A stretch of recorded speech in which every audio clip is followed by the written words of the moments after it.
कारभाऱ्याने सांगितलं की पाहुणे घरी येणार आहे तर तू सुक्कं मटण बनव. तर म्हटलं ठीक आहे चला बनवूया. तर मटण स्वच्छ धुवून घेतलं, तिथं हळद आणि मीठ लावून बाजूला ठेवून दिलं. आता कुकरमध्ये मी गरम मसाले टाकून घेतलेले आहेत, खडे मसाले. नंतर मी कांदा टाकलेला आहे. कांदा चांगला भाजून घ्यायचा. नंतर आपल्याला ह्याच्यात टोमॅटो ॲड करायचा आहे, व्यवस्थित असं मिक्स करून घ्यायचं आहे.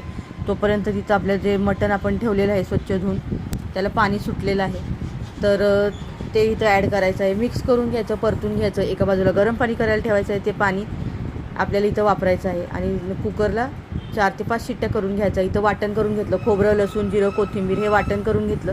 वाटण पण झालेलं आहे, मस्त पाट्यावरती वाटण केलं. इथं आपलं मटणसुद्धा शिजलं, तर रस्स्यासाठी बाजूला काढून घेतलं. आता आपण सुक्कं बनवून घेऊया. तर इथं भांड्यामध्ये मी तेल टाकून घेतलेलं आहे, त्याच्यात कढीपत्ता टाकला, थोडासा कांदा होता तो टाकला, टोमॅटो टाकला, परतून घ्यायचं आहे. आता जे वाटण करून घेतलेलं आहे आपण ते इथं ॲड करायचं आहे, मिक्स करून घ्यायचं. आता वेळ येते ती जगभरातले मसाले टाकण्याची. तुमच्याकडे जे मसाले अवेलेबल असेल ते तुम्ही इथं वापरू शकता. मी इथं हळद, गरम मसाला, घरचं तिखट आणि काश्मीरी मिरची पावडर टाकून घेतलेलं आहे. मिक्स करून परतून घ्यायचं.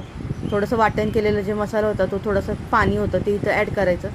नंतर इथं बघा आता हे मटण आहे वाफवलेलं ते इथं टाकायचं आहे, मिक्स करून घ्यायचं.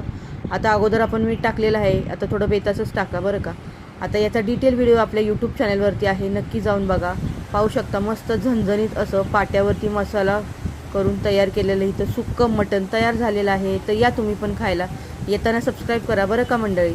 व्हिडिओ पूर्ण बघा. धन्यवाद.